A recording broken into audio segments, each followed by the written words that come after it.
Hey everybody, welcome to the Bucs Report Show. One more night of Buccaneer football talk. I'm excited about tonight as always. I look forward to hearing from you, all of you. Let's talk Bucs football.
Bucs football.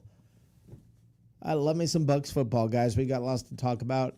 It's off season, but there is no off season. We all know that. There's no off season. There's so much to talk about. We got so much. But the first thing I want to talk about all the buzzing in rookie minicamp.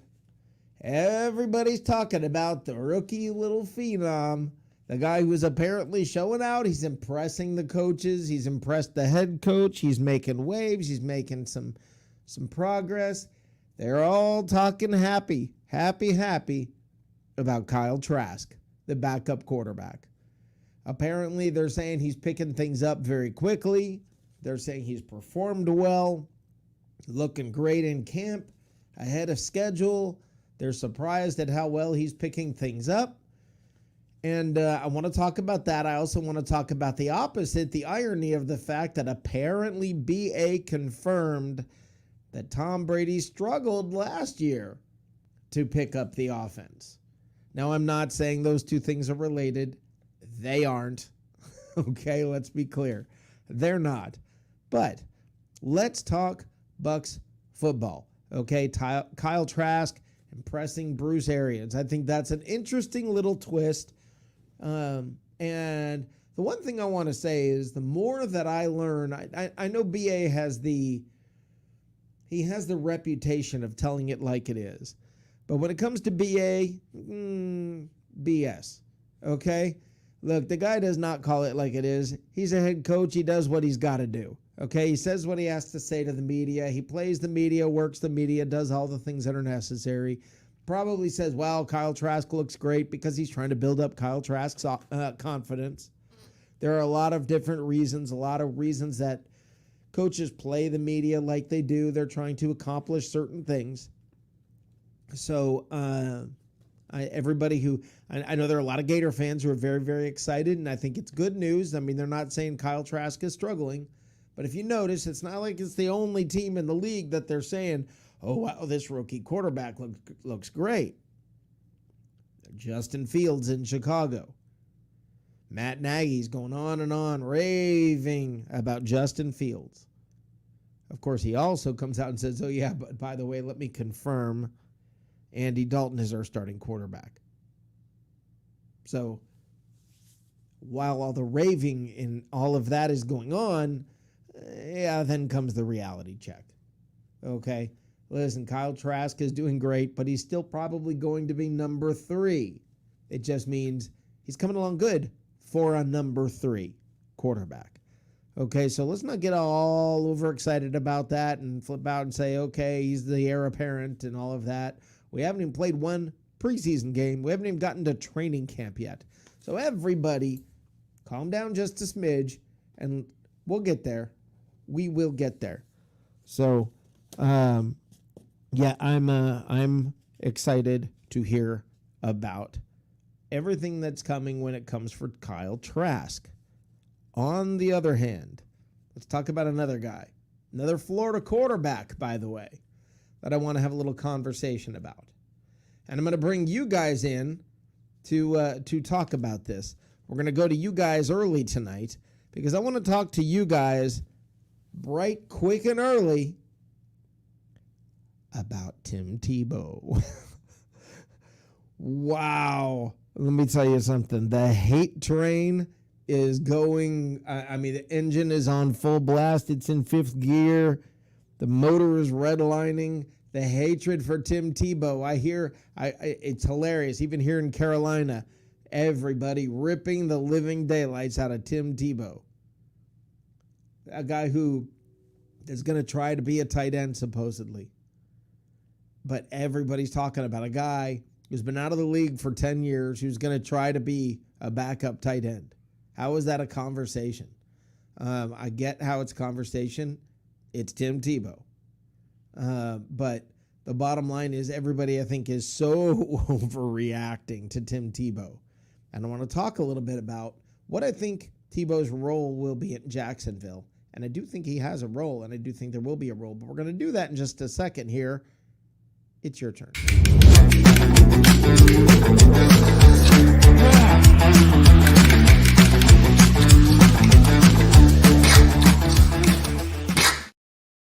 All right, the first person I'm going to bring in here on It's Your Turn is a guy named Matt from Oklahoma City. Matt Colson. Some of you are familiar with Matt. How you doing, brother? Hey. What's up? Hey, I caught you off guard? No, well, it's finals week coming up here, and we got kids doing things. And yep, got it. How are you doing, brother? I'm busy. I'm busy, like a beaver in a woodpile. Yeah, well, busy's not a terrible thing. So I want to talk real quick about Tim Tebow. Okay. I just posted a thing in chat about that. I don't understand what he ever did to make people get twisted out of shape. The guy played his hearts out. Yeah. He wasn't the greatest quarterback in the world, yeah. but he got Denver to the playoffs. And then all of a sudden he became this icon of religion in football. And everything went 50-50. People liked him. People hated him so much that he made a circus out of the deal. Well, so he went to play baseball. I'm a Gator fan. And he did it. Let me start off by saying I'm a Gator fan. And well, at that time I was too. Well, okay. I was I was sick of hearing about Tim Tebow. Okay. It was. But that was ESPN did that. No. It was local sports talk. It was local media. I lived in Orlando, and everything was Tim Tebow, Tim Tebow, Tim Tebow. Everything was Tim Tebow. The guy was viewed as I've never heard, I still to this day, even more than Tom Brady, people talked about Tim Tebow, and everybody got sick of it. Well, that's true. I had exhaustion by the time it was over with. But my issue is that the guy didn't do anything but just be himself. That's correct, and he didn't do anything other than win.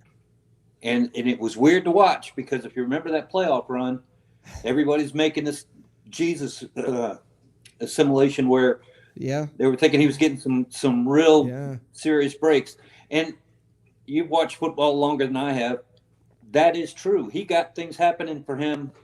Pittsburgh went out of bounds and stopped the clock on that one last drive, which gave him time to come back and for them to turn around and win. Yeah. And that would never happen with a vet running back. Yeah. There's a part of you that did have to laugh and say, "Oh, really? Come on, right? The guy's getting breaks. Who's helping him?" But the thing is this: you can have all the breaks in the world, but you have to capitalize on them, and he did. And that's where I say the difference lies. Yeah, okay, Pittsburgh went out of bounds, but they got the ball in, then they moved the ball down the field. Right. And that's where I think the difference comes in. He was capable of moving the ball against a 2-minute defense, right? And you can maybe prevent. I don't know if prevent's the right word. I don't think that's it. But the thing is, Tim Tebow was able to get stuff done. Now, even if you say, look, okay, he got things done, but let's be real. This guy is not the answer at quarterback. Okay. Maybe you look at it and you go, all right, he got some breaks. He got a little lucky. A lot happened. That's very possible. All right. I'm not even going to argue with that. But what I am going to say is the guy didn't deserve the hate Exactly. that he got. He literally, he's never badmouthed anybody. He's never gotten in trouble. He's never done anything. And honestly, I think right there is how or why there is that much hatred. Why is there that much hatred for Tom Brady? Okay, who's the most hated player in the NFL? Tom Brady. Okay. What has Brady ever done? 31 other teams that don't have him. And we were there. Okay? Right. We were there. So, I mean, I get it. You even if you respected him, you were just so sick of it because here you saw this unconventional guy who just kept winning anyway. And he was winning with Urban Meyer, who's just not the most likable fella. You know, right. He's not that likable, but he was winning anyway.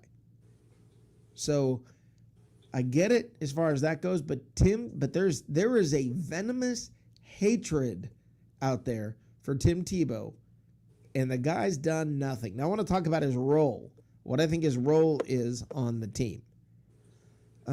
I think, and I want the professor, Johnny Dean, to pipe in here at some point, but the professor will either agree or disagree with this, but most likely disagree because that's what happens.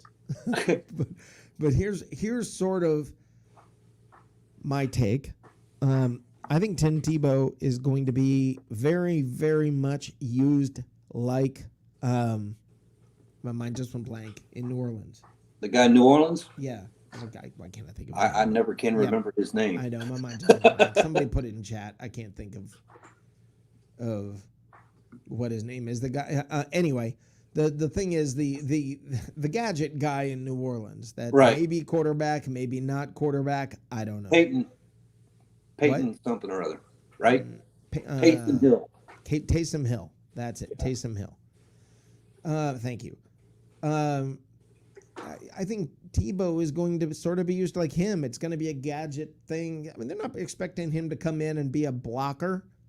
They're not expecting him to come in after 10 years out of the league and then what? Literally, this is a security blanket. This is a security blanket for Urban Meyer, who needs another quarterback who can back him up. I normally only bring one person in at a time on this, and normally you have to be on video. But I'm gonna break a rule here. Okay, good. There we go. How you doing, Professor? This is the Professor Johnny Dean. He's the host of Bucs Report late night on Friday nights, and he runs the whole shindig at What's Happening in Sports and Entertainment. How you doing, Johnny?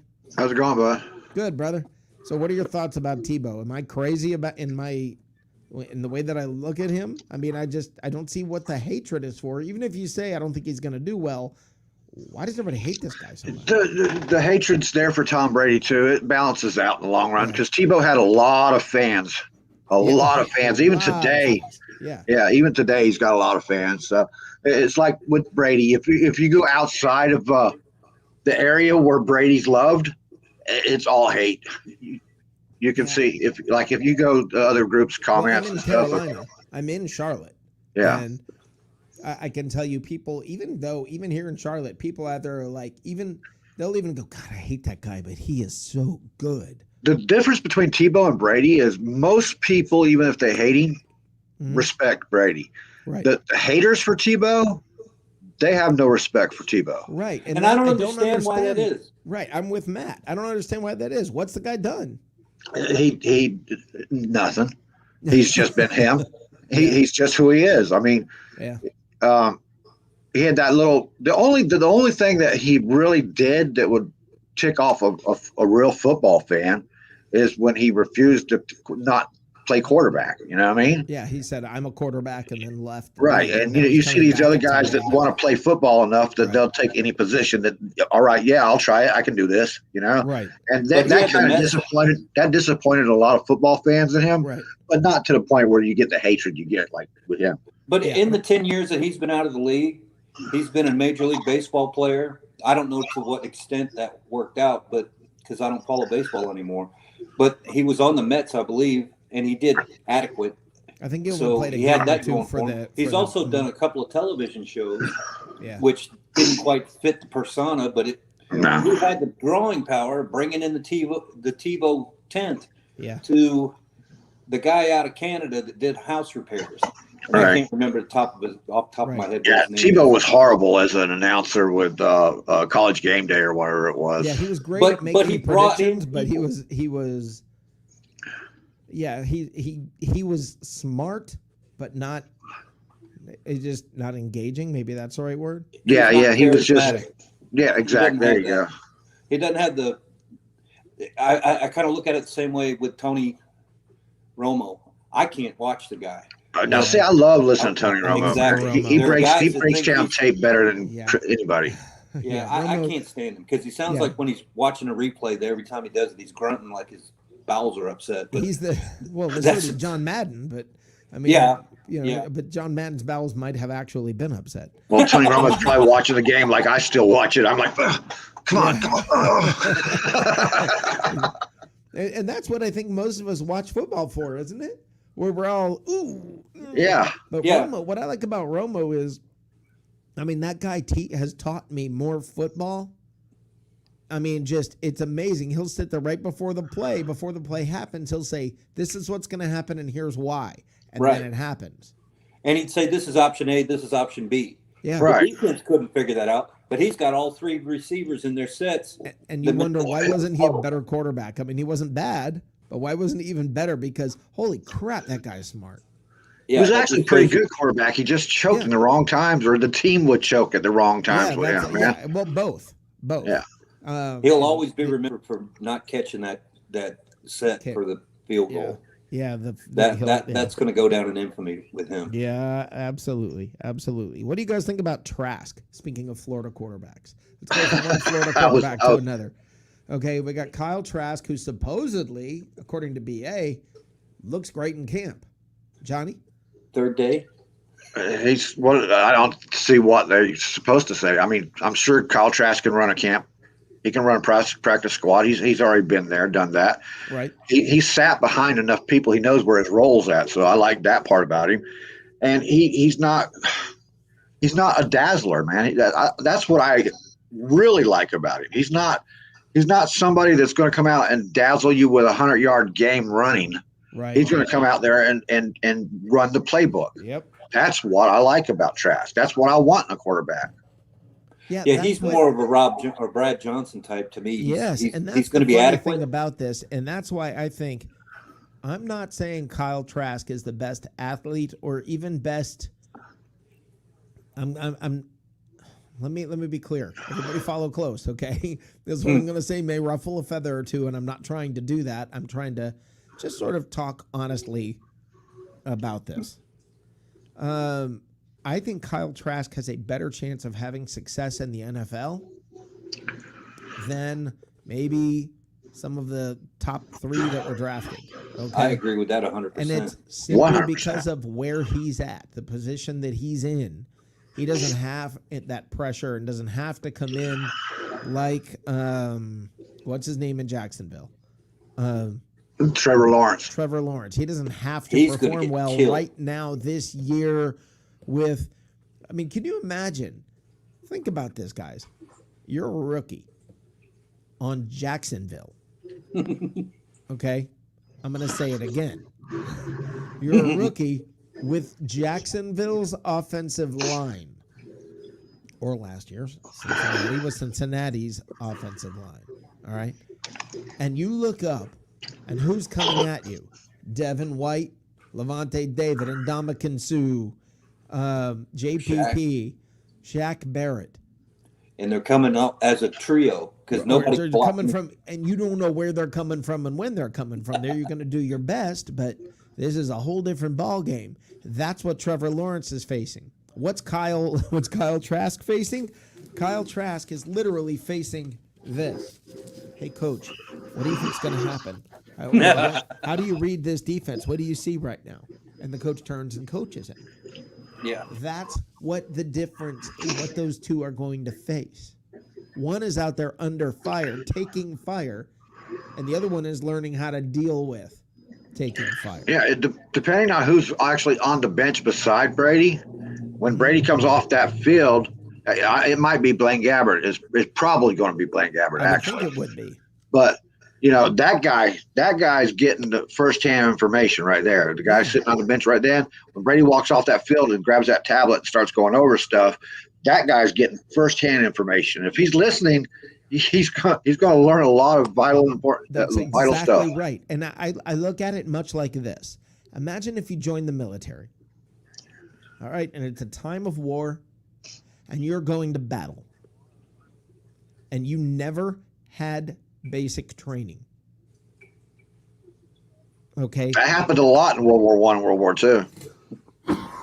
Yeah, how well did those guys do versus the well-trained guys? Yeah, my dad went into the Navy in World War II, didn't know how to swim, and his captain didn't find out until he was out in the ocean headed to France. Right. You've got a much better shot of survival if you've learned how to swim. Right.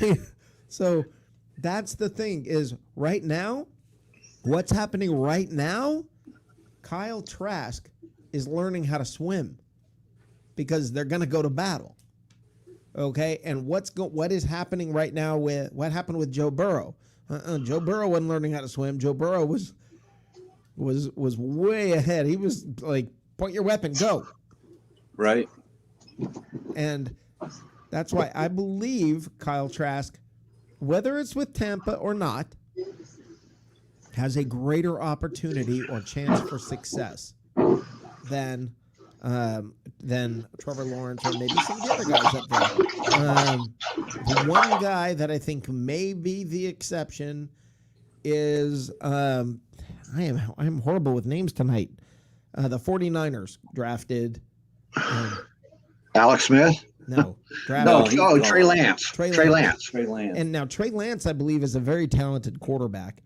And he's gonna be behind Garoppolo, who's gonna start the season, and Trey Lance is gonna be able to learn. And for the first quarter. I mean the first quarter of the season. Well, I don't know about that. They don't have enough confidence in Garoppolo, who's relatively young. Here's the thing. To not draft his backup right away. That's kind of crazy. Here's the thing though, Matt. If they come out of the blocks 3-1, Garoppolo's still playing. Okay, because they're on a playoff run. All right, they're not going to switch at that point, and they've got a lot of players coming back this year from injuries. Not only that, they had a good draft. And the draft, you've got San Francisco is going to be much improved. Johnny, you put up a great post today on Facebook about which non-playoff team do you think is going to make the playoffs this year? And I think this is going to be a very interesting year because I think 4 different non-playoff teams are going. Yeah, I think that the San Francisco 49ers can go back with Garoppolo at that lead. They might not win a Super Bowl because they'll have to face up with us in the Super Bowl, but still. Well, no, in the championship game. That's what I meant. Right. No, I understand, but they're. I don't know. See, they are going to be in that level, that level. That's where they're going to be as a team. Now, the only way Garoppolo is gone, I believe the only way Garoppolo is gone is if, for some reason, John Lynch and/or the coaching staff looks at Trey Lance and goes, "Holy crap, this guy's ready." Halfway through the year. Yeah, that'd be the only way because Garoppolo's not going to go out there and throw 30 interceptions. Right. He can manage a game. They're not trying to push Trey Lance, I don't think, into it. They're not feeling like we've got to get Trey Lance in there or we can't win. Whereas in Jacksonville, we've got to get Trevor Lawrence in. Yeah, it's all or nothing for Jacksonville and Trevor Lawrence and right there. That's where I think the difference lies. And I think it's people just need to stop and take a breath and look at the totally different situations. Trey Lance is positioned for much greater success. I agree with that. Yeah. I think anybody that can do the old-fashioned way that they used to do back in the when they drafted a quarterback and he Let me say this though, I'm not one of those guys who I try to be open-minded towards the new way of doing things. Okay, I try to not be like, my grandparents and be like, oh, I heard that music, that new kid's music, and they ought to do it the old way. I'm old like that, but When I see the old way working, then a new way working, then I'll give it more credit. But Correct. The only new way that's won a Super Bowl is the Chiefs, and then we took the old way to them in the Super Bowl last year. Right. That's true. And when the Chiefs won the Super Bowl, they barely won, and they kind of got lucky, to be honest. Yeah, they did. They were losing. Right. Yep. So and it was to who? San Francisco. Right. So my Jerry thought Garoppolo. process. Right. My thought process is, and I said this, Johnny, you'll remember this. I said all last year, I kept saying, everybody simmer down, Sparky. I kept saying, when it comes to basically coronating Mahomes as the baby goat, I was like, whoa. No pressure. Right. No pressure. Wait a minute. The guy barely won. I mean, he barely won one Super Bowl. Kind of got lucky with that one Super Bowl. Simmer down. Let's wait and see. Now, do I think Patrick Mahomes is a phenomenal quarterback? I want everybody to listen and hear this close. I think Patrick Mahomes is a different kind of animal, a next level, special kind of quarterback, special, elite kind of athlete. All right? But and I want everybody to understand what I'm about to say. He's just one player on the team. Now, having said that, Johnny, your TV's on. Tom Brady is just one player on this Buccaneers team. Do I think what Tom Brady did is phenomenal to this organization? Absolutely. But let's be clear. You have Devin White. You have JPP. You have Ndamukong Suh. You have Levante David. You have Shaq Barrett. You have that entire, the defensive backs. You've got Leonard Fournette. You've got Mike Evans. You've got Chris Godwin. You've got AB. You've got Ronald Jones. You've got Rob Gronkowski. Okay? And, oh, by the way, you've got Tom Brady. And you have an offensive line that's stout. Yes. I'm telling you guys, listen close. Blaine Gabbert, if he ever has to play, will be a good quarterback for this team. Okay? I agree. Yep. Yeah, he'd be Matt Castle kind of thing. Yes. He'd get you 2 or 3 victories. That's a beautiful comparison. That is a beautiful comparison. I think everybody who's like, oh my God, no, not Blaine Gabbert. Oh no, Blaine Gabbert. The guy wasn't drafted 10th overall for no reason. He's got some kind of talent, but he's not good enough to be starting. Let's be clear. He's not good enough to be a regular all the time starter. But you put that guy on this team in a pinch, you're going to tell me? Let me tell you something. Do you think Blaine Gabbert would lead the Tampa Bay Buccaneers to scoring 10 points against the Kansas City Chiefs? No. 10 points? You don't think Gabbert could score 10 points against the Chiefs? I got that backwards. But yeah. Yes, he could score 10 points. He could lead this team to 10 points. Hand the ball off to Leonard Fournette all game long, and you're going to get 10 points. True. It's not like we haven't seen a Mahomes in the league. He's a clone of Russell Wilson. They're even following the same trajectory in their careers. Which exactly, is step for step. Right, which is a great quarterback. Yes. But let me say something very clear to everybody who likes the new way of quarterbacks and the mobile quarterback and look at these great quarterbacks like Lamar Jackson. Okay, let's look at Lamar Jackson. All right, he had a great rookie year, didn't he? Yeah. Then they figured it out. And they did win a playoff game last year. Right, they started to catch up. Yep. Patrick Mahomes, great when he was younger, and they're starting to catch up. And you think it's just the Bucs? You're wrong. The Raiders caught up. The Panthers caught up. And the Buccaneers caught up. And there's going to be more teams that are going to catch up to Kansas City this year. So, yeah, it is my belief, wholeheartedly, 100%, that there is more to it. Yeah, it's not just a matter of be big, be great, be powerful, run fast. That's the new way for quarterbacks. Be smart. Yes, that was my next point. It's your intelligent quarterbacks who win games. Yeah. It's the teams that have a GM that say, okay, you can run or you can not, but it don't matter. I want you to play football. If they play football, they can win. Yeah, I'm gonna put the banner we go up through here. this, though. We're gonna kind of break the rules tonight. Oh. I'm gonna put the banner up here. Here we go, guys. I put the banner up.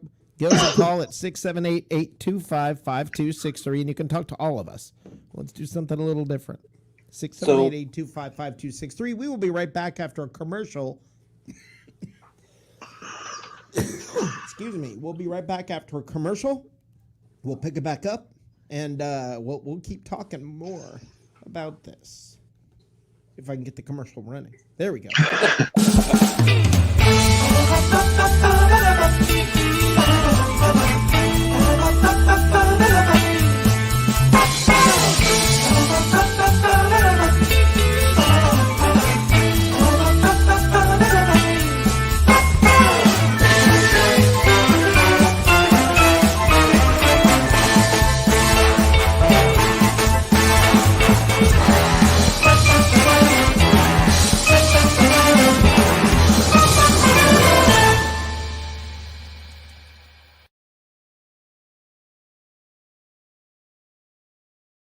All right, that commercial is for What's Cooking in the South. That is on Saturdays at 8:30. It's the other show that I'm a host of here on Bucs Report. It's a whole different thing. It's the intersection of food and football, and we talk a lot about the NFC South and God knows what else, because that show can get crazy. Never heard of it. That must be a new show. Yeah, right. All right, we have Todd Robertson joining us. Let me get Todd in here. Todd from Winter Park. Todd. Yes. Hey, Todd. How you doing, brother? Whoa, I didn't plug this in. Hey, Todd. How you doing, brother?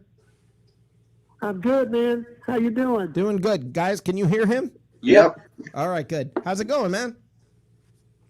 It's good. It's going good. I'm listening to you guys, and I know you were talking Tebow, and and talking about Mahomes and Jackson and some of these players. One of the things that I don't, you guys don't, but the average football fan, it's not always about the physical ability you have.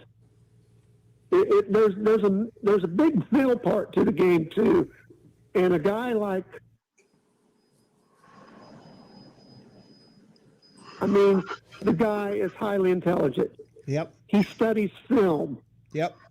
He studies the game. He studies defenses. You want a guy like Tom Brady running your ship, and I'm not so sure some of these guys have that. I'm sure some of these guys don't. I think you're right. That's why he's the greatest of all time. But it's also the team you're on, though, isn't it? Let me ask you guys, all of you, this. Let me go one at a time. Todd, I'll start with you. Pretend for just a second Brady stayed in New England. What's the record there last year?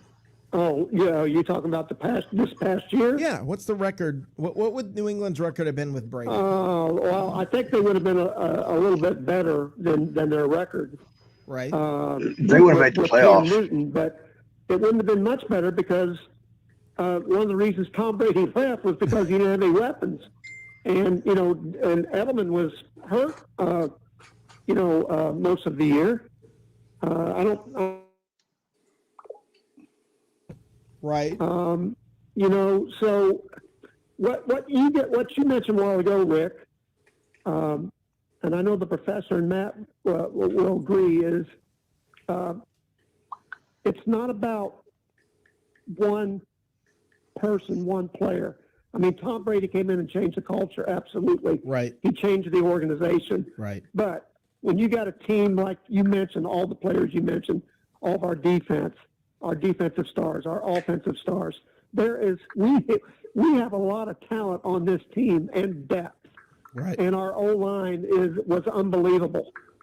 So it takes a team, not just not just one player, but what Tom Brady did, like you said, Rick, was phenomenal. Johnny? So I'll let you. I'll let you go to John, the professor, and Matt. Well, do you want to hang on the phone for a second? Oh yeah, I'm gonna hang on. I'm gonna listen. Yes. Okay, perfect. Okay, Johnny, you talk first, brother. Johnny, what do you think New England's record would have been last year if Tom Brady was still there? They made the playoffs.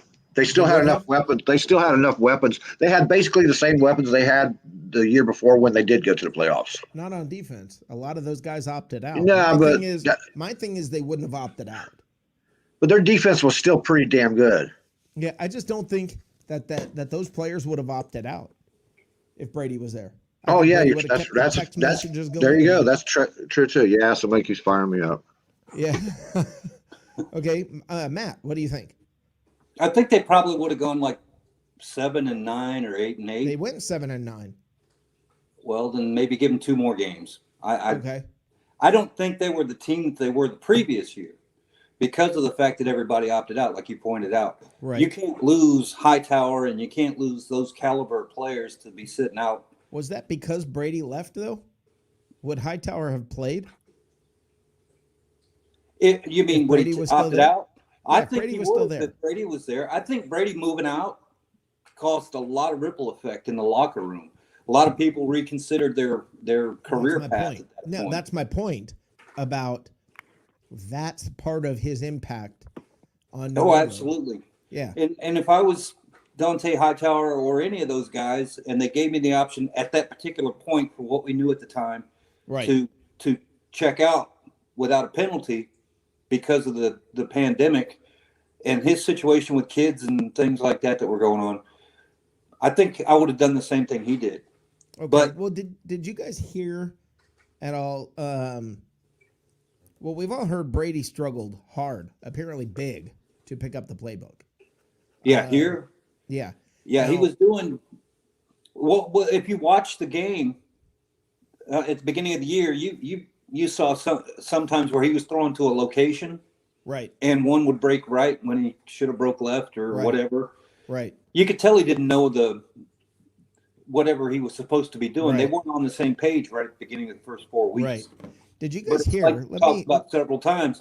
By the time they got to Atlanta, he knew enough of it, which was midseason, to where he said, "We're just not going to do this anymore," and they came out and started winning.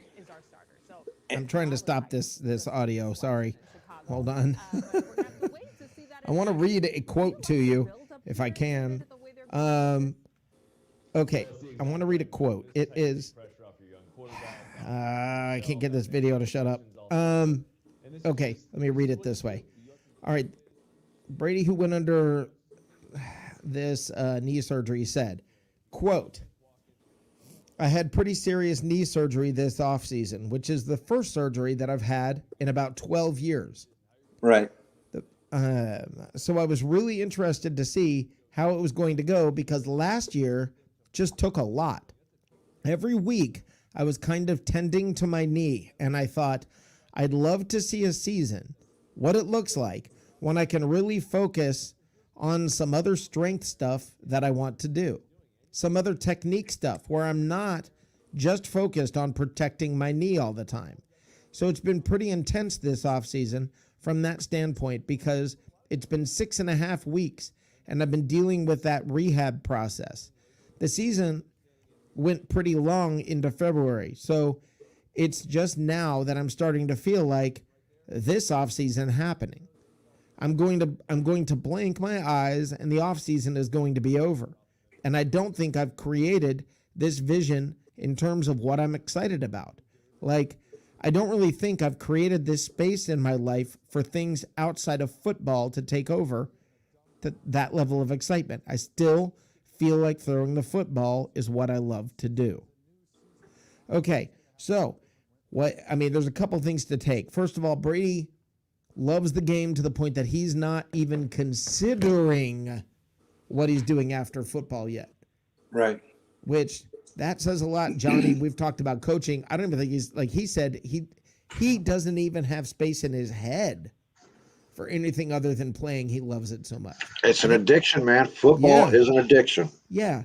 I think that's interesting. But the other thing I took away from that is how serious apparently this knee injury actually was, or this, that he had pretty serious knee surgery. And this was part of why I brought up earlier. I know we say BA is a straight shooter, but I say BS to BA when it comes to that, because I think BA was playing it off as, it's just minor surgery. It's just a little cleanup, whatever, on his knee. And then Brady comes out and says, no, it affected my entire last season. Think about this, everybody. And Todd, I want to talk to you first about this. These are the things Tom Brady dealt with last year. If you liked Brady before, buckle up for what I'm about to go over, okay? If you think you liked him before, the first 2 weeks of the season, Tom Brady's parents were extremely sick with COVID. First games they'd ever missed of his career, threatened with death. Both of his parents. Tom Brady's on a brand new team, trying to pick up a brand new offense. He has knee issues. He doesn't know how to call the plays. This is all the stuff he's facing last year. Okay? All of this, parents near death, knee injured more seriously than we understood, and COVID, and no training camp, and learning a new offense, and didn't even know how to call the plays. That's what Tom Brady dealt with last year. And Tampa won a Super Bowl. Flash forward to 2021. His parents are healthy. His knee is healthy. He's getting a training camp. He's getting a preseason. All of this is happening. He knows the offense. He knows the players. They're all back. All back. And I also heard not just the starters. I heard some crazy statistic like every single player from, I forgot the number of plays, but it was something like 80% of the plays last year. All of those players are back. Okay, so the guys who aren't back barely touched the field. This year, the sky's the freaking limit. And when I say that, guys, I'm conservative. Johnny, you and I are very conservative when it comes to this. But when you look at what Brady dealt with last year, now that we're finding out about his knee, now that we're finding out about his parents with COVID, now that we're finding out about how he didn't know how to call plays, and they won the Super Bowl, what the heck's coming? Well, I mean, let's face it. That is a lot to deal with. Yes, I couldn't. How am I gonna perform on my job without gigantic men like Aaron Donald running at me? How am I gonna perform under that kind of stress? I mean, what his parents went through with COVID. Yeah. You know how close him and his parents are. Right. I mean, they're very, very close. Never missed a game. And I heard him say in a conversation today on NFL Live. He said, I was with the same team for 20 years. And then I go to this new team, and I was speaking English with New England, and then all of a sudden somebody says, "Well, now we're going to go to Spanish."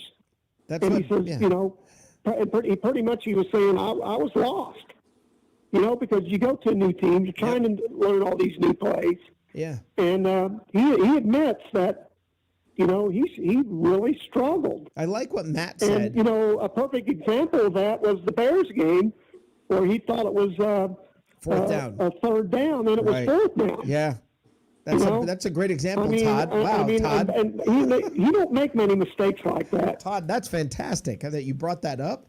That's fantastic because I never connected those two things, and that's actually when he was going he thought it was fourth down because he was lost, and that's a great example of that. That never happens with him either. Todd, you put it perfectly, or Matt put it perfectly the other day. And I guess that's maybe where he got it. He said, imagine right now being dumped off in Portugal and you have to figure out how to get a hotel and order food. Go. I mean, what he did, what the whole team did the second half of after the bye week was incredible. Yeah. And to have everybody back. Yeah. And to have mini camps and OTAs and training camp. Yeah. And then we're going to have preseason games. Yeah. This team. Yeah. I am so pumped about this team. I am too. It's hard for me to be calm, but they are going to be scary. I'm with you. And you have O.J. Howard back if he can stay healthy. I forgot that. You got everybody back. This kid Darden is going to be good. You're getting me jacked up, Todd. You're getting me jacked up. I mean, and there's no pressure on Trask whatsoever. So, I mean, this team, the depth we have, if we can stay healthy. Yeah. And we got a great schedule. Yeah. Think about this schedule. We played Dallas opening night. Yep. We got, and then after Dallas, we got 10 days to get ready for Atlanta. Yep. And then we played Philly on a Thursday night. That's like a mini bye. Yep. And then we got Philly on a Thursday night. Yeah. And then we got 10 days to get ready for Chicago at home. We owe Chicago. And then you have the bye week in the middle of the season. So you got too many byes, and then you got a real bye week. Right. And then you have that time off for that bye week, and then you go to Washington. And it gets easier, but let me say this. After Washington, actually, you still have Indy to deal with, but I'm still not sold Indy's going to be everything everybody says. I think they're going to be tough, but Todd, I think something you pointed out here, and I want to talk about this New England game and why they scheduled it in the fourth week. I learned some things about why they scheduled this game in the fourth week, why the Patriots are why they scheduled the Patriots game in the fourth week. And this is from the NFL, or this is from people within the NFL and people talking about this. And I want to bring this up, that they said that they put Brady in New England early in the season for a couple of reasons. Number one, there were no playoff implications. Now I thought, what do you mean no playoff implications? Why would you not want that game on the line with playoff implications? How much more exciting would that be? And then I realized what they're saying is this. If New England's out of it, or Tampa has it sewn up, you're not going to take Brady out of the game to protect him because Tampa has it sewn up. That what you're doing is ensuring everybody is probably going to be healthy on both teams, and everybody's going to need to be playing. And I thought that was pretty interesting thinking, that the storyline has a greater chance of being fully intact if it's early in the year. And I thought that was fascinating because, later on in the year, God forbid something happens to Brady, or God forbid the Patriots suck bad, then that changes the narrative, doesn't it? Yeah. I think it makes sense. Yeah. I think it makes a lot of sense. Yeah, that's why they put him. That's why they put him in the fourth week. I'll tell you this: they're playing him in early October. I'd rather play him then than in late, November, December, when the weather's going to be cold. Yeah, it's not. It might be a little chilly there in October, but not like November, December. But hold on, Todd. Let me say this: you mean like Green Bay? Because they took on Green Bay at Lambeau in the playoffs and beat them. So I think that curse is over. I think we're used to it as Bucs fans. You and I have been Bucs fans from the beginning, so we're used to that whole cold weather thing. I don't think it phases this team. Well, I don't think it does either. Remember our Super Bowl year with John Gruden? Yeah. We went up to Philly for the NFC Championship game, and everybody was talking about the cold weather. We can't play in the cold weather. And we went up and spanked Philly in that game. Same thing with Green Bay this year. The Delonte Barber interception. Yeah. The Joe Juravicius great catch with his baby very sick. Yep. Can I say something about that fourth game? Yeah, I think the cold weather curse go ahead, Johnny. is over. And I hope the professor and Matt agree. I know they do. Yeah, Johnny, go ahead. I think another big part of that is it gives Bill Belichick 3 games to see how Cam Newton's going to do and whether he's going to use Cam Newton or put Mac Jones in. No, he's not going to go in with a rookie quarterback against Brady. Ain't going to happen. Yeah. Cam Did Newton's you guys well, hear the quote? Did you guys hear the quote? I got to bring it up. Did you hear the quote from Robert Kraft about Brady coming in? What? Tommy? Happy to have him. He said, "We're happy to have him." Well, you're not gonna be. I get the feeling you're not. He will get an ovation when he comes into the building. There, I think fans so too. love Tommy. Let me put it this way: if they boo Tom Brady, those people are a lot more stupid than I thought. Because they're probably gonna boo him once the game starts and he starts beating on them and stuff. Yeah, but when he comes in the stadium, they're gonna cheer him. I don't think that's gonna happen. I think they're gonna cheer. They're gonna watch how many cheers there are for the Bucs during that game. That's going to be an embarrassment for the Patriots. Watch. Well, that's going to be the storyline the next day. Well, I'm not going to argue with you because I'll tell you what, when Dungy came back with the Colts and when they came back and beat us, I cheered. I did. Dungy? Yeah. Yeah, because he got robbed. A lot of people thought that he got removed. That Monday night game, what a game that was. We had the big lead, and Peyton Manning brings them back and beats us. Yeah, like 100 points. I can't do that, Johnny. I'm a Bucs fan till death, and it's not going to happen. I hated what the organization did to him. I hate it. Tony Judge got a Super Bowl. Yeah, I am happy. The team that John Gruden won with. Yeah. Really was. Well, not really, because there were a lot more changes on that team than people realize. There were a lot of different players on that whole offense. Was a whole different animal. So.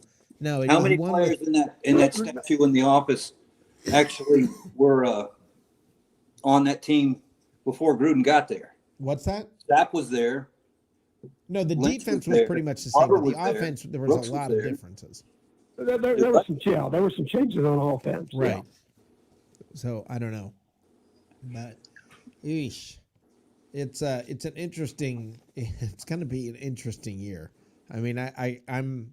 Todd, I'm with you. Vendetta games are always great, man. When Brett Favre went back to to Green Bay with Minnesota, that was a great game, man. I love that game. That was fun. Anybody who says that, like Tom Brady, I'm sure will say all the right that Bill Belichick will say it'll be good to see Tom again. It'll be nice to see Tom. After that game's over, go after we kick their ass. Right. It's good. It's nice to see Tom leave. On to the next game. Yeah. He's gonna say it's just like, we're playing Tampa this weekend. I mean, you're not gonna get anything out of Belichick, but I promise you, behind the scenes, there's motivation. Big time from both of those players, and I promise you, Tom Brady is focused hardcore on this. By the way, did you guys see Derek Jeter sold his mansion? To who? Tom Brady? No. Really? Yes. Derek Jeter sold his mansion. Tom Brady's got to move. He's in Davis Island with that monster of a house. I don't know what the hell he's doing down there. Yeah, Davis Island's already crowded. You, the $800 million man's not going to have a hard time finding some way to keep a roof over his head. And wait till you see the roof. So I'm waiting for him to buy his own place or build one. He's going to buy his own island off the coast. I mean, right? He could just buy Harbor Island, couldn't he? Rick, I want to ask you guys something. Yeah. And you guys are all very knowledgeable. Bill Belichick, is the type of coach that always wants to take away from your best player. Yep. Well, how's he going to take away from Gronk? Who's he going to take away? Howard, no, who is he going to take away? Mike Evans, Chris Godwin, Leonard Fournette, Ronald Jones, Tom Brady. Who's he going to take away? Todd, that's a fantastic question because that is Bill Belichick's MO is we're going to take away your big player. But who is that? Gronk. He's going to go after Gronk on Vendetta, and then he's going to have to go after Evans because that's our number one. But he can't cover all four of them. No, you can't. I mean, no. No, there's no way. Right. Oh, that's interesting. But I think that's going to be Todd with the question of the week. Yeah, that's the Rubik's Cube that every team's going to have against us, though, because we're overstacked on everything. I know you guys are knowledgeable. You guys are incredible because I watch you guys all the time. And Professor, I'll call in Friday night, brother. All right, bud. Thanks, Todd. I didn't know you had a show on Friday night. Yeah, he does. Friday night right after the Bucs Report show, he's on. Be our late night with me and Ray Kennedy. Awesome. Well, Todd, thanks a lot. It's called Bucs Report Late Night. It's with him and Ray Kennedy. It's right after the Bucs Report show. Okay, absolutely. Yes, I'll definitely call. Awesome. You have a great night, Todd. You too, guys. Thank you so much. Thanks for calling in, Todd. That was a great call. Todd's always a great call. Yeah, Todd is always a great call. I like how he says, "You guys know what you're talking about." Yeah, I'm sure you like that. Yeah. I'll pat you both on the back for that one. You guys do, but that was a great call. But he does have a point. I mean, when you think about New England is going to do their thing, but that's the same dilemma for every defensive coordinator in the league. How do you cover 5 all-stars that aren't ever all-stars? New England's got a kryptonite, too. It's not a big kryptonite. It's like a little sand pebble kryptonite. Not just quarterback, but, there's got 2 pieces of kryptonite then. But they've never been really stout against a running team. That's why the Ravens have had a good run against them and stuff. And the AFC North has better luck with them than any other teams because they got that running game. They're really good against passing teams, but if you're going to beat them, it's with the run. Okay, well now, but one of the things Todd brought up that I think made a lot of sense. And the reason I love this question, and I mean I really love this question, and I had not thought of it from this perspective, and this is a brilliant question. Is Bill Belichick specifically takes away your star? Who do you? Yeah, that's what I was referring to. Yeah, who do you take away? Yeah, so take away the runners, and you got the Evanses and the Gronk. You got the tight ends. Take away on this team. Guys, we can sit there and mirror anything that the Patriots throw at us. Do you remember how excited, Johnny? Do you remember before the year last year? I remember talking to you about how, gosh, what's the potential of this team? And we kept saying they're going to get better as the year goes along. Do you remember you and I were everybody? We were hearing 16-0. We were hearing some crazy things, and you and I were like, it's going to get better as the year goes along. It's going to get better this year, Johnny. I mean, instead of me being hopeful that things could go right, if you want to throw in hope, like last year, the ceiling. Well, for me, maybe they'll get lucky, and if they get lucky, maybe they could win the Super Bowl. Yeah, I predict them at the divisional round and no farther, and look where we did. And this is the year that I had expected them to go to the Super Bowl. But what is the ceiling this year?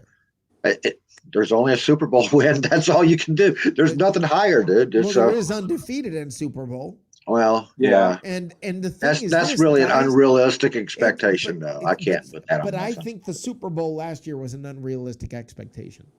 Well, I'm going to stick with that parallel to me is like, I don't expect undefeated this year. I don't expect undefeated, but holy crap, if everything goes right, like last year. That's a lot of ifs, though, man. I can't make predictions off ifs. No, I'm not making a prediction. Oh, okay. Okay. I'm saying what I'm trying to do is the ceiling. Not what do you think is going to happen. Best case scenario. Last year, they were not going undefeated. You knew that going in. Best case this year, best case scenario. It is not out of the question. Okay. It's not. I don't expect it. Skip. You sound like Skip Bayless. No. He started that junk the other day. Well, no, but it's a fact. Listen, I don't expect it. Let me be clear. I don't expect it. I do not think the Buccaneers are going undefeated. All right. I'll give you a full-on expectation that I have this year that I'm going to enjoy watching happen, and it's going to happen. What? Tom Brady's going to beat Drew Brees out of all those passing titles. Yeah, and you know when it's supposed to happen in New England. If he sticks to average, it'll happen in New England. 280 yards average, and that's boom. Right. Yep. Then he's gonna be the all-time leading passer in New England. Now, honestly, here's my honest feelings. I don't think Brady and Belichick have a bad relationship. I don't think they do. I don't either. I know it's a nice narrative and it's fun and to act like they secretly hate each other. I don't think they do. Okay? I think there's a mutual respect, but Brady's glad to be out of there. That's my absolutely. Yeah, that's sort of how I view that relationship. Here's a great thing.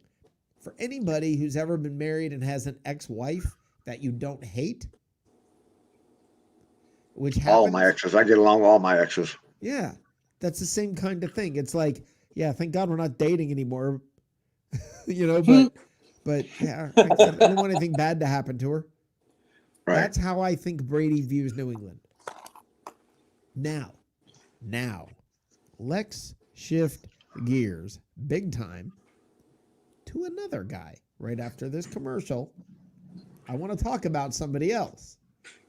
I want to talk about James.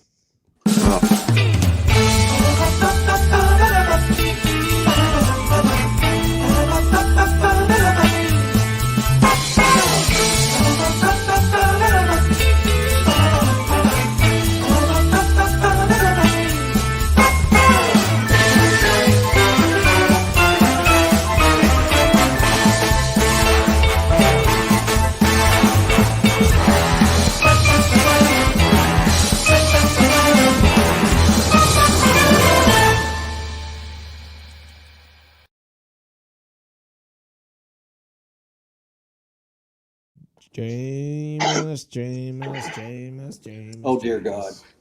He whose name should not be said. Well, we're going to have to talk about him this year because we're going to face him. So anybody who doesn't want to talk about him, sorry. Welcome. You going to name another? Is there any other quarterback that we're going to play that we're not allowed to talk about? I didn't say we couldn't talk about it. I just want to use his name. You didn't. You didn't. I understand. So here's the deal. This is the difference. When Brady runs on the field, in New England, what's the reaction to the fans, Matt? When Brady runs on the field in New England. Yes. What is the reaction of the fans? About 50-50 cheering and booing at the same time. Okay. I agree with Johnny. They're happy before he goes out on the field. Johnny, what's the reaction of the fans? Same as Matt. Okay, I don't think it's 50-50. You don't think so? Actually, no, I think it's a little bit 60 or 70. Yeah, I think it's going to be, I think he's going to get a massive cheer. Okay, massive. See, I think they'll do that before the game. 80% or more are going to be standing and cheering for Tom Brady. Okay. New England's got a die-hard fan base too, though. They do, man. I've been up there. I was up there before Brady was the quarterback there. That's a die-hard fan base. You understand that, but Brady's got a die-hard fan base up there. Yes, he does. Yeah. That's why I said 60-40 or 70-30. Yeah. So I think 80% or more is going to cheer for him. They may boo during the game, but when that guy runs out on the field, 80% or more are going to stand and cheer for that guy. Having said that, when Jameis Winston runs on the field in Tampa, Matt, what's the reaction? I would almost say it's 50-50 on him too, because there's still an awful lot of Jameis people out there that think he was let go because of other things besides his ability. What's the reaction? I don't agree with that. But what is the reaction?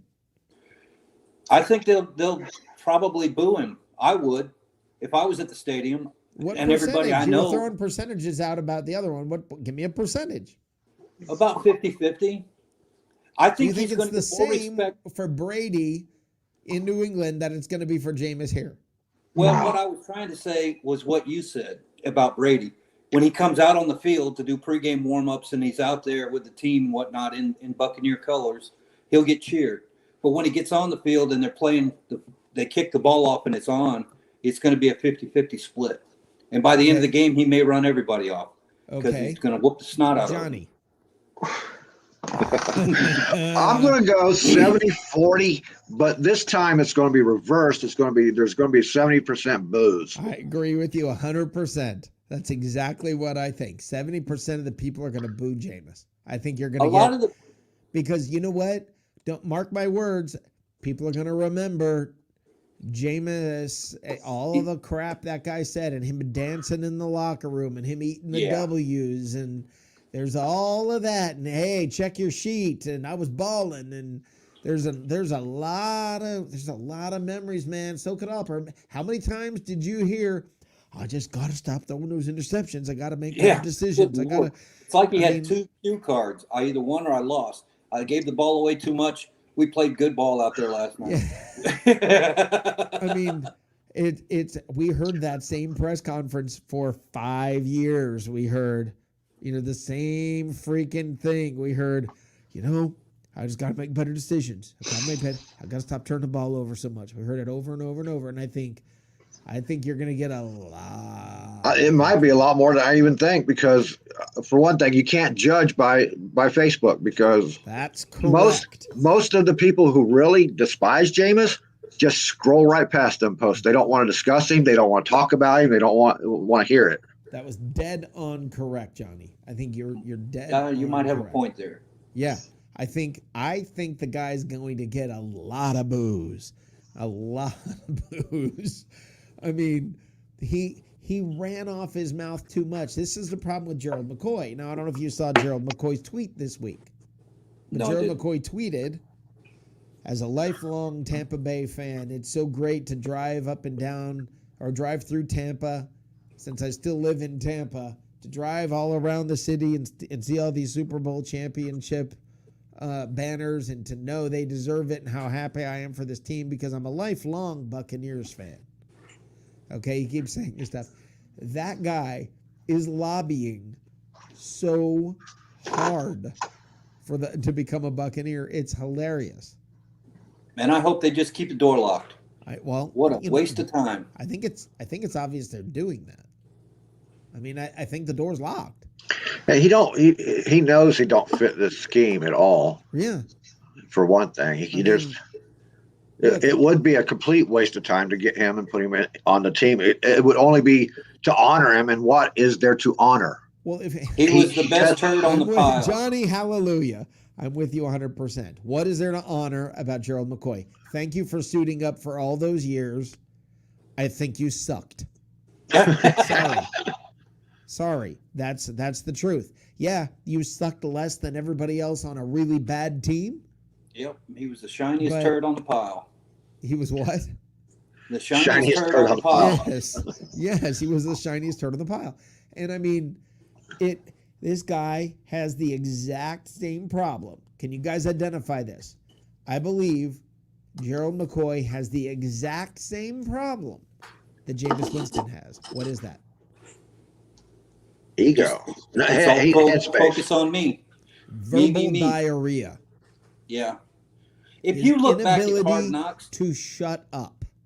Remember when we did Hard Knocks? Uh-huh. It seemed like, now that I look back at it, he was the guy who spent all his money to buy a lunch truck or something after a practice or whatever, and he always seemed to get in. And I'm talking about GMAC. He always seemed to get in the episode every single week. He was a showman. Yeah, he was talking more than a football player. And he's a showman. You are dead on, Matt. He was a showman. And this has been the problem with him from the beginning. Okay, he's all show. He put the red streak in my hair. When he went to Carolina. I forgot about that red streak thing. Yeah. Remember when he went to Carolina, he goes running out on the field with his arms spread out like an airplane? I'm home. He had blue up there too. Right? And Cam Newton looking in the camera, next to snuggling up all cozy next to Gerald McCoy. And you remember the exact words? One man's trash is another man's treasure. Yeah. How'd that work out? Guess what? One man's trash, it turns out to be your trash. You got rid of him, and then guess what? He went to Dallas. Why? Because, well, he was your trash. So one man's trash is another man's trash. Speaking of a spooning buddy, his spooning buddy was trash and went to New England, and now they got that trash. Which? Who was that? The spooning buddy, Joe McCoy and Cam Newton. Oh yeah, buddy? Well, okay. Cam Newton's spent. Well, and I'm really shocked at how badly he played last year. Well, this is the thing, and I'm pardon me for playing the role of the Professor Johnny Dean for just a moment, but it's all about scheme and what the heck is he doing in that scheme? Well, I agree with that. No business in it. None. What in the world is Cam Newton doing in New England? All I can think of is Josh is trying to turn him into Tim Tebow. Yeah, think about something, everybody. Let this settle in your brains for just a second, okay? I want everybody for just a moment to picture this. Picture Cam Newton in New Orleans. Holy 5 crap. years ago. No. Right now you put Cam Newton in New Orleans? Holy crap. You really think? It might be. I don't know what this guy's going to do. I don't know what Carolina's going to look at all. They got Carolina. Didn't you say Carolina? Put him back in Carolina? No, New Orleans. Oh, New Orleans? Well, yeah, Peyton would make the scheme for him. Yes, he is right for that scheme. He's right. You've got the running back. You've got a receiver that and it's a bunch of shorter passes that he can get rid of the ball and he can still use some of his mobility. It's the perfect scheme for him.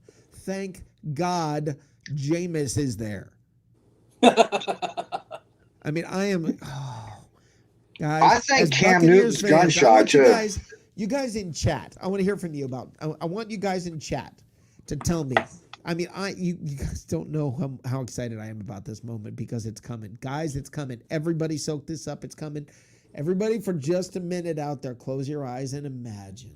This is coming with me. Join me, everybody. Close your eyes and picture Tampa Stadium. It's hot.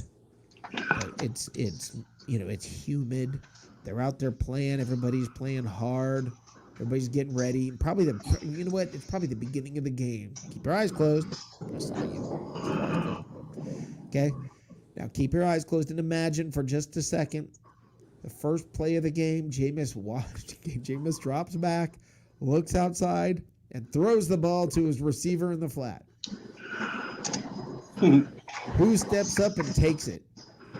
Sean Murphy bunting. Is that who's going to get the first pick six? Because you know one's coming, guys. You know we're getting a pick six. Yeah, it's going to be Sean Murphy or Whitehead.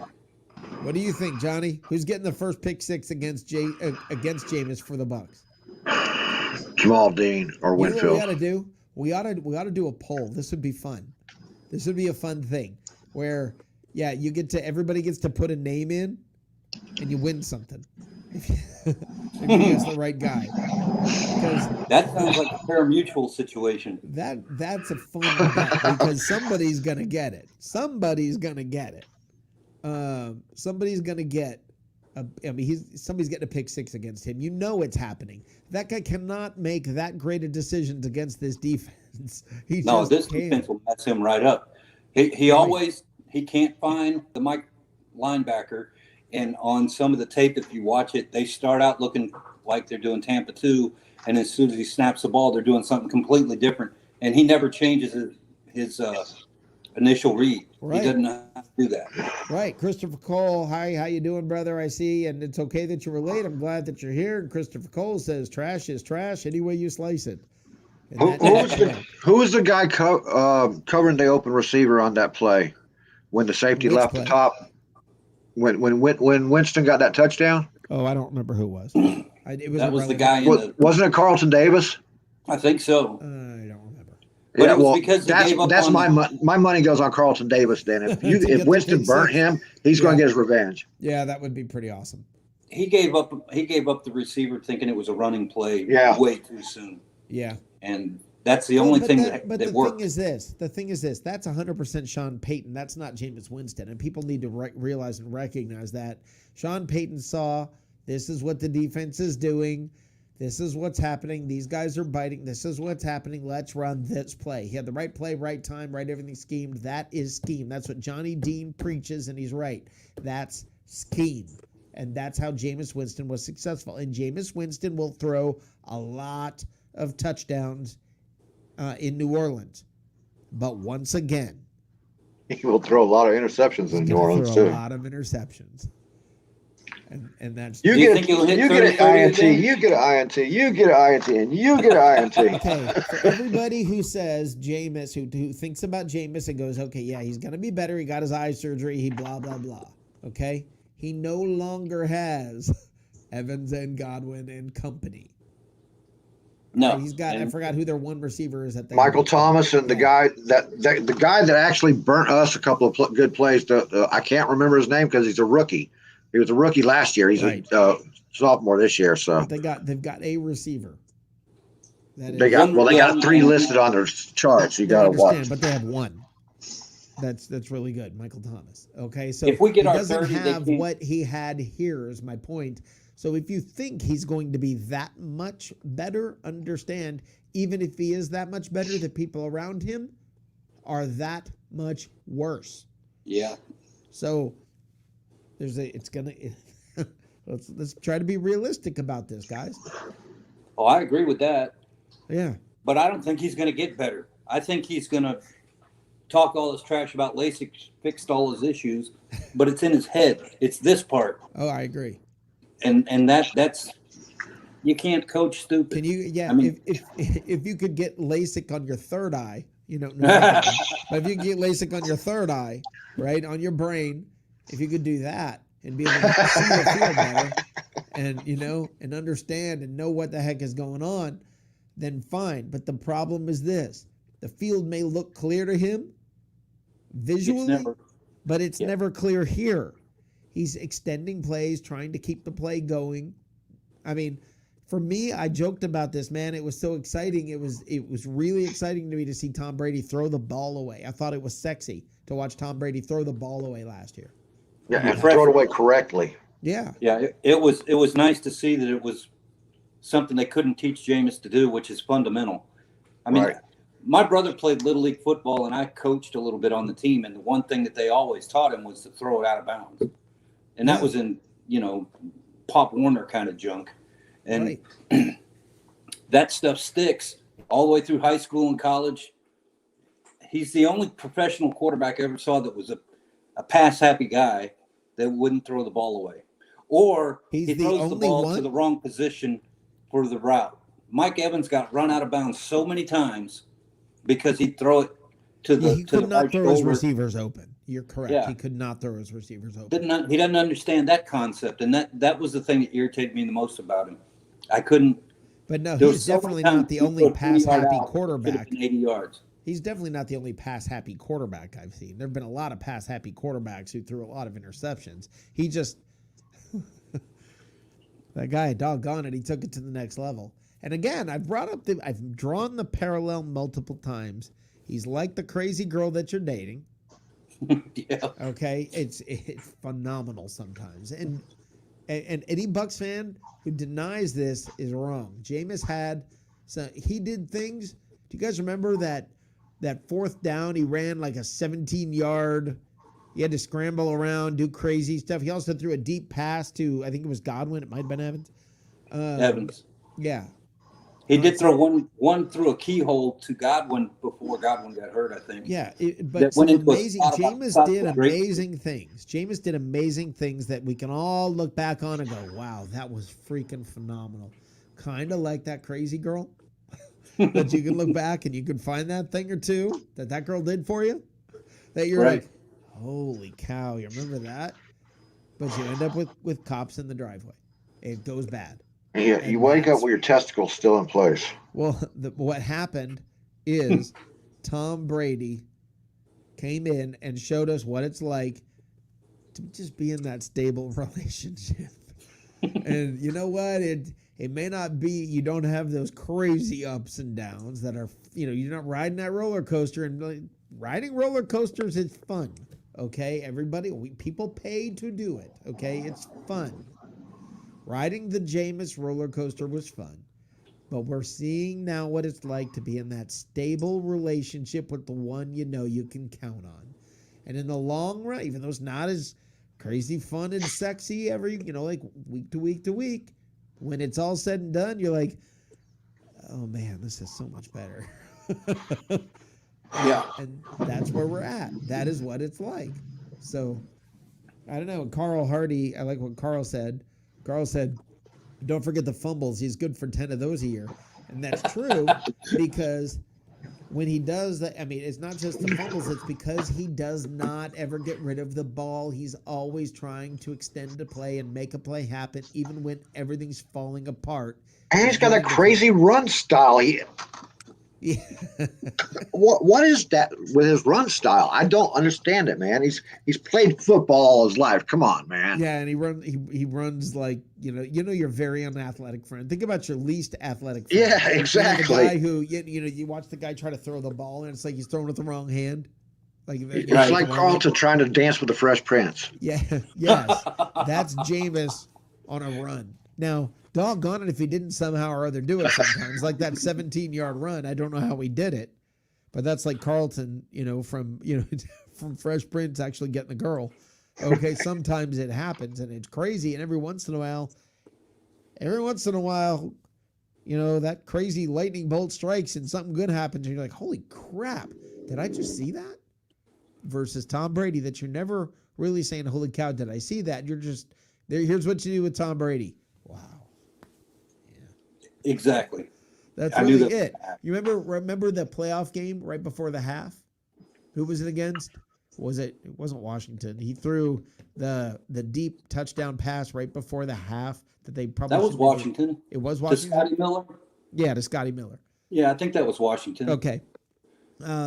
He threw that ball when Miller was on the 8-yard line, and Miller just popped another gear and ran 5 yards. It was perfect. Everything was perfect. They got the and you didn't sit there and go, holy crap, he threaded the needle, or oh my gosh this, or oh my gosh that. And you just looked at it and went. I mean, and that was the case where he threw the guy open. He threw it over his head on purpose because he knew the guy running. The difference, Matt. Ding, ding, ding. You are right. That is the difference with Tom Brady throwing guys open, being able to take somebody and lead them to where. Now you can throw the ball where the other guy isn't, where the defensive player isn't. Tom Brady throws the ball where the defensive guy isn't going to be. Right. Where he isn't now, where he isn't going to be. Vincent Jackson's career would have lasted longer if he'd have had a Tom Brady there instead of somebody throwing him into double coverages like Jameis did. Yeah. Same with Mike Evans. Mike Evans too. Yes. That's actually a really weird thing to say, Johnny, because now that Jackson's gone, and I mean gone not from the team, I mean gone. Right. That's weird to think about that impact that could have had. Yeah, and it happened every game, multiple times. Jackson was a warrior. He'd go across the middle and stuff, and he was always getting. Jameis never gave him a good ball. He was always getting sandwiched between. Let's take this call. Hey, this is Rick. Welcome to the Bucs Report Show. Who am I speaking with? Hey, Rick, how you doing? It's Steve Glasker. Hey, what's going on? Stephen Glasker. How are you? I'm doing great. I would have come on video, but I am driving. And I prefer not to crash. Totally. And we're all a fan of that. But you're always driving. So, how you doing, brother? I'm doing great. Hey, the one takeaway I got. I'm loving the conversation between you three. By the way, awesome show. The one major takeaway I have so far is that you like crazy chicks.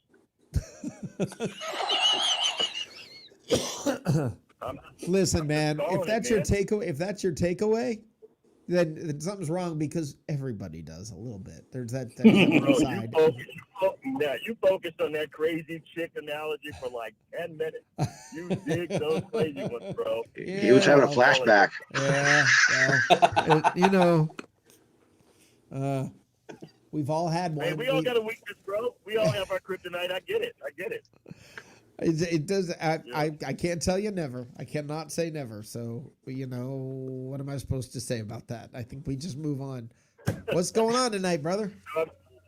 I'm doing great. I love the points you were making. I love hearing Todd talk as well about Brady. I read that story, and man, it was amazing. Which one? He went through about his knee and knee surgery and not knowing the plays. exactly like you said. It's imagine what they're going to be like this year. Yeah. It's something really important because I'm hearing a lot of people talking about how, we got to be worried about the Dallas game. I live in Dallas, Fort Worth. I like Dak. I'm not a Cowboy fan, but I do like Dak because I love his story and his background and stuff. But I'm telling you this, I'm not worried about that game, and for two reasons. First of all, Dallas' offensive line is not nearly as good as it used to be. I mean, they got Martin back, but still, is he going to stay healthy? Right. And the other thing is, that was a pretty catastrophic injury he had. And it would just be natural for him to subconsciously be favoring that leg during the game. Anybody gets close to that leg. Well, he'll have preseason and all of that before then to start getting over it. But it won't matter if you watched what was it, Alec, with Kansas City guy, the guy who's played for Kansas City, the guy from played for Washington last Alex year. Smith. Crap, I can't remember his name. Alex Smith. There we go, Alex Smith. Every time he played, he was worried about his leg. You watch him favor that leg. And well, yeah, but there's a difference in those two injuries. Well, no, I mean, but did you see that break Dak had? Yeah. That's pretty nasty. I mean, Alex was more life-threatening, but that was a nasty break. I mean, your ankle is pointing in a direction it's not supposed to point in. That's a nasty break. Yeah, but nothing compared to Alex Smith, whose leg almost literally had to be removed. And then he comes back in the league, in the league, and the first thing he gets is Aaron Donald riding on his back. Bingo, exactly. Yeah. And so I'm with you on that, but I'm telling you, I like Dak. I'm not concerned. Well, I'm concerned because let me tell you why I am, or what I am concerned about. And I think this is being realistic when I look at this game. Is it seems the one thing I want to point out? This is week 1. All right, this is week 1. Anything can happen. Crazy things happen. Teams haven't found their level yet. You don't know what's going to happen in week 1. It's the first game back. Yeah, you played 3 preseason games, but come on. This is the first game this team will play together this year. They have not been together in 6 months? Okay, 5 months. They haven't played together as a team. So when they step out on the field as a unit, I'm sorry, crazy stuff happens until you find your level and everybody's on the same page. So I'm not. I agree. I'm not overly confident. I am confident. Let me give you some hope. How about this? I'll give you some hope. Okay. I got hope. And maybe I can get Matt. Maybe I can get Matt and Johnny to agree or disagree. Either way, it's fine. But here's the deal. I'm agreeing with you on this point. It's going to be 5 months before they play together. Dak has been gone for a whole year. He's got some brand new offensive players. They have a brand new defense, and they have the defensive coordinator who was Atlanta's head coach and got fired before the season was over because their defense was so bad. Okay, well, hold on. Before we get good, but hold on, Steven. Steven, hold on. Johnny, you got to go. Let me tell everybody where to find you. You can find me on Facebook at What's Happening Sports, and on Friday nights right here on Bucs Report at 11 p.m. with Ray Kennedy. It'll be our late night. All right. Thank you, Johnny. Thank you for being here. Great conversation, my friend. Later, guys. Have a good one. All right. All right, Johnny. Awesome. Now, go ahead and now you can keep going. Sorry, Steven. Okay, so no problem at all. So again, Dallas has got a lot of new pieces who have not worked together, including on offensive line, and the quarterback hasn't played in a year, and they got new players on defense, and the defensive coordinator got fired before the season was even a quarter of the way over. So I also want to point this out. Tom Brady's first knee surgery in how many years? The guy's coming back from surgery. He said all last year he had to watch out for his knee every game, he was always looking out for his knee and trying to protect his knee. Okay. So what's the difference there? The difference is his knee wasn't bent the wrong way, and he played the whole season with a messed up knee and played pretty damn good. Now his knee's going to be better. He's in better health. Yeah. He knows all the players on the team this year. He knows the full playbook. I agree with you about that part. Yeah. Yeah, I mean, I'm excited. I'm hopeful. I just think the only thing, notice I didn't say anything about quality of the teams. I just said it's week 1. Weird stuff happens. So I agree with you. Yeah. And that's all I got for them. If I'm not mistaken, though, I think in the last 3 seasons, I could be wrong, I think Dallas has lost their Week 1 games. So if history is, if history says anything, they're going to lose Week 1. Yeah, well, Bucs lost last year in Week 1, so who knows? Let's do this, Steven. I'm going to cut out because I'm going to go ahead and start closing this thing down, and let's talk on Friday. Sounds like a plan, right, brother. And I've got an announcement. Yeah, you guys. Awesome. And I got an announcement I'm going to be making here in just a second. Nothing major, but I'm going to make an announcement that I need everybody to hear. So at least keep listening. I would definitely do that. All right, thanks. Have a great night. Thanks a lot, Rick. Have a good one. All right, Matt. Thank you. Yeah. Brother, thank you for tonight. Great conversation, my friend. Yeah, I had a good time. Yeah. And we even kept it between the ditches. Yeah. We didn't go off track at all. No, it did not. That's a good job. Yeah, that was awesome. I appreciate it. Appreciate the friendship. Appreciate you and everything you put on the show tonight. Thank you very much. I appreciate you having me on. You have a good night, Rick. Have a good one. All right, guys. Just a quick announcement that I want to make. Nothing major. All next week, I am going to take the week off. I will be here Friday night for the Bucs Report show. I will be here Saturday night for What's Cooking in the South. But on next week, I'm going to go ahead and take the entire week off. Leave me alone. Get off my lawn. What I want you to do is just do me a favor, and any topics, anything you want, I want you guys to interact with the guest host, please. I believe right here on the Bucs Report show, I may be wrong about this. I think it may be Joshua Cole Allen. I'm not sure about What's Cooking in the South. That, I think, is to be determined.